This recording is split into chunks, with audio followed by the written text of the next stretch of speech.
ముద్రగడ పద్మనాభం గారు మనందరికీ తెలిసిన వాళ్ళే. కాపుల కోసమే తన పోరాటం మొత్తం చేశారు. అంటే ఇచ్చిన మాటను నిలబెట్టుకునే రకం అని చెప్పొచ్చనమాట. ఇప్పుడు చాలా మంది సోషల్ మీడియాలో ఏమంటున్నారంటే ఆయన చనిపోయిన తర్వాత ముద్రగడ పద్మనాభం రెడ్డి అని అంటున్నారనమాట. వాళ్ళేమంటున్నారంటే అంటే ఆయన వైసీపీ పార్టీలో ఉన్నాడు కాబట్టి వైసీపీ చీఫ్ జగన్మోహన్ రెడ్డి కాబట్టి అతని పేరు కూడా పద్మనాభం రెడ్డిగా మార్చుకున్నాడని చెప్పేసి కొంచెం వ్యంగ్యంగా రాస్తున్నారండి.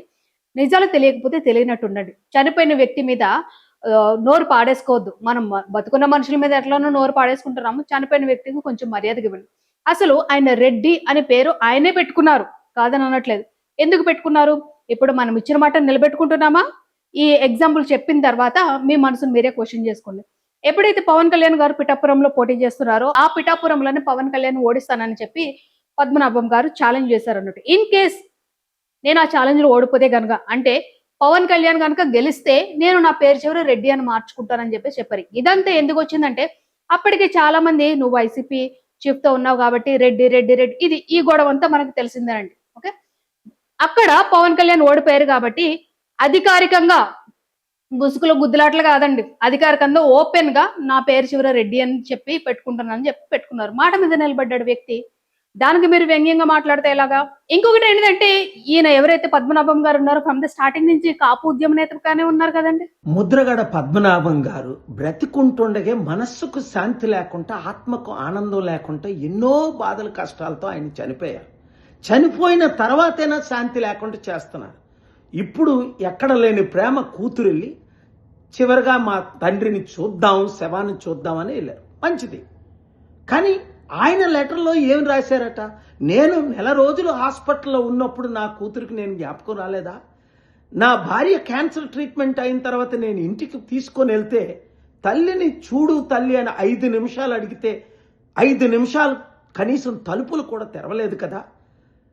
ఇదా కూతురు ప్రేమ? చనిపోయిన తర్వాత కూతుర్ని కడచూపుకు చూసుకోవడానికి కూడా రానివ్వరని చెప్పేసి మాట్లాడారు. ఈవెన్ వాళ్ళ అమ్మగారు, వాళ్ళ బంధువులు, వాళ్ళందరూ కూడా తను కనీసము ఏదైతే ఆ ఫ్రీజర్ ఉందో ఆ ఫ్రీజర్ టచ్ చేయడానికి కూడా వీల్లేదని చెప్పేసి ఒక మొండి పట్టుదలతో ఉన్నారు. ఎందుకనంటే ముద్రగడ పద్మనాభం గారికి సంబంధించిన ఒక వీడియో అనేది మనకి ఇప్పుడు వైరల్ అవుతుంది. ఒకసారి ఆ వీడియో చూద్దాం. సర్జరీ చేయించానండి.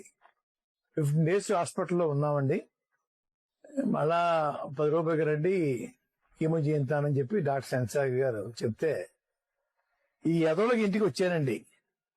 ఈ ఎదవలో 5 నిమిషాలు కూడా లోపల రావద్దన్నారు మమ్మల్ని. సో ఈ వీడియోలో ముద్రగడ పద్మనాభం గారు ఏమన్నారంటే వాళ్ళ భార్య అంటే ముద్రగడ పద్మనాభం గారి భార్యకి క్యాన్సర్ ఉన్నప్పుడు హైదరాబాద్ లో ట్రీట్మెంట్ అయిపోయిన తర్వాత కీమోథెరపీకి రమ్మన్నారు. మనందరికీ తెలిసిందే కదండి, క్యాన్సర్ కి ఏదైనా ఆపరేషన్ జరిగితే దాని తర్వాత కీమో అనేది చేయించుకోవాలి. సో మళ్ళీ 10 days కి రమ్మన్నారు కాబట్టి మళ్ళీ ఊర్లోకి వచ్చి ఈస్ట్ గోదావరి వచ్చి మళ్ళీ ఇంటికి వెళ్ళడం, మళ్ళీ హాస్పిటల్కి ఎట్లా వెళ్తాము, లాంగ్ జర్నీ అవుతుందని చెప్పేసి వాళ్ళ అమ్మాయి ఇంటికి వెళ్తే, ముద్రగడ పద్మనాభం గారి అమ్మాయి ఇంటికి వెళ్తే ఒక్క 5 నిమిషాలు కూడా మమ్మల్ని లోపలికి రానివ్వలేదు అని చెప్పేసి ఆయన చెప్పారు అన్నట్టు. నా సొంత మాటలు కదండి, ఆయన చెప్పారు. ఇక్కడ ఒక భర్తగా ఆయన ప్లేస్ లో ఉండి ఆలోచించండి. నా భార్యకి బాగాలేదు, అంత కష్టంలో ఉన్నదాన్ని నా కూతురు లోపలికి రానివ్వలేదు, నా అల్లుడు లోపలికి రానివ్వలేదంటే ఆయన బాధపడడంలో కరెక్ట్ కాదంటారా? ఆయన బాధలోనూ ఆవేదన లేదంటారా? ఓకే, ఆవేదన లేదు. ఇప్పుడు ఎవరైతే అడ్డుకుంటున్నారో ముద్రగడ పద్మనాభం గారి శవాన్ని కూడా టచ్ చేయడానికి అడ్డుకుంటున్నారో వాళ్ళని ఏంటిదంటే కొంతమంది కూటమి నాయకులు కానివ్వండి, లేకపోతే కూటమి కార్యకర్తలు ఏంటంటే వైసీపీ వాళ్ళు అడ్డుకుంటున్నారు అని అంటున్నారు. ఇక్కడ నాకు తెలియని క్వశ్చన్ ఏంటిదంటేనండి, ముద్రగడ పద్మనాభం గారికి సపరేట్ బ్యాచ్ ఉంది. ఆయన అభిమానులు, ఆయన్ని అనుసరించే వాళ్ళు కానివ్వండి, ఆయన కార్యకర్తలని అనుకోండి, ముద్రగడకి సంబంధించిన అనుచరులు చాలా మంది ఉన్నారు. వాళ్ళు అడ్డుకుంటున్నారు. వాళ్ళు అడ్డుకునే దాన్ని ఏంటంటే వీళ్ళు ఇంకా రాజకీయం చేస్తున్నారు అనమాట. ఏపీలో మనందరికీ తెలిసిందే, ఇది ఏపీలో అంతా కామన్ అన్నట్టు. ఓకే, ఇంకా ఇక్కడ ఒక బిగ్ ట్విస్ట్ ఏంటిదంటే ఎవరైతే ఈ ముద్రగడ పద్మనాభం గారి పాడి ఉంది ఆ పాడిని వైసీపీ చీఫ్ జగన్ గారు మోసారు. ఇక్కడ మళ్ళీ వచ్చేస్తారనమాట. ఎందుకు మోసారంటే ఆయన అదే పార్టీలో ఉన్నారు కదండి. ఇప్పుడు రేవంత్ రెడ్డి గారిని చూస్తున్నాం. ఇక్కడ తెలంగాణలో రేవంత్ రెడ్డి గారు మొన్న ఒక తెలంగాణకు సంబంధించిన కవి చనిపోతే ఆయన స్వయంగా పాడి మోసిన సందర్భం ఉందన్నట్టు. ఎందుకంటే తెలంగాణకి ఆయన పేరు తీసుకొచ్చాడు. అలాగే ముద్రగడ పద్మనాభం గారు వాళ్ళ పార్టీ కాబట్టి ఆయన పాడి మోసుకుంటే తప్పేముందండి. దీన్ని కూడా ఇంకా రాజకీయం చేస్తున్నారు అనమాట. ఇక వాళ్ళ అమ్మాయి క్రాంతి విషయంకి వచ్చేసరికి ఏంటిదంటే అది ఫ్యామిలీ ఇష్యూ అన్నట్టు. అసలు టచ్ చేయడానికి కూడా లేదని వాళ్ళ ఫ్యామిలీ అంటున్నారు. ఈవిడేదో వర్షం చెప్తున్నారు. దీన్ని ఎట్లా ముడిపెట్టేస్తున్నారంటే రాజకీయాలకు ముడిపెట్టేస్తున్నారు. రాజకీయాలకు ముడిపెట్టడం ఎందుకంటే నేను ఇప్పుడు ఈ విషయం ఎందుకు మాట్లాడాల్సి వచ్చిందంటే మాకు కొన్ని గ్రూప్స్ ఉంటాయి కదండి, యాంకర్స్ గ్రూప్స్ కానివ్వండి, జర్నలిస్ట్ గ్రూప్స్ కానివ్వండి. దీనిలో ఏంటంటే ఈ సో కాల్డ్ జర్నలిస్టులు ఏంటంటే వాళ్ళకు వాళ్ళు రాజకీయాలకి ముడిపెట్టేస్తున్నారండి. రాజకీయాలకు ముడిపెట్టాల్సిన అవసరం ఏముందండి? అది వాళ్ళ ఫ్యామిలీ ఇష్యూ.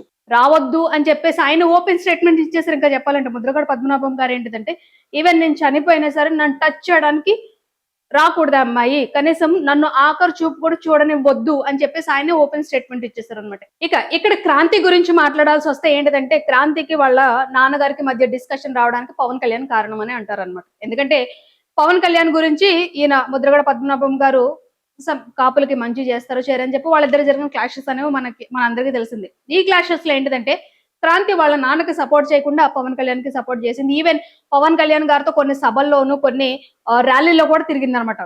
సో దీని వల్ల ఏంటిదంటే కంప్లీట్ గా తండ్రి కూతుర్ల మధ్య బంధం అనేది విడిపోయింది. బంధం అనేది విడిపోయిన తర్వాత చాలా మంది ఏమంటారంటే, వాళ్ళ సొంత వాళ్ళు ఏమంటారంటే, ఆయన ఆరోగ్యం క్షీణించుకోవడానికి మెయిన్ కారణం ఈమె వల్లనే ఆయన ఆరోగ్యం క్షీణించిపోయి ఇట్లా తయారయ్యారని చెప్పేసి చెప్తున్నారు అనమాట. ఓకే, మేబీ ఆమెను చూడనివ్వకపోవడం కొంచెం బాధాకరమై ఉండొచ్చు. అది కరెక్ట్ పద్ధతి కాదేమో. కానీ వాళ్ళ ఫ్యామిలీ వాళ్ళు కూడా ఎంత బాధపడి ఉంటారు అది కూడా ఆలోచించాలి కదండి. ఇప్పుడు ఏంటిదంటే ఈ విషయం ఎందుకు చెప్తున్నానంటే, చెప్పాను కదండి, ఈ సో కాల్డ్ జర్నలిస్టులు వీళ్ళు ఏంటంటే దానికి ఒక రాజకీయ రంగు పులిమేస్తున్నారు అనమాట.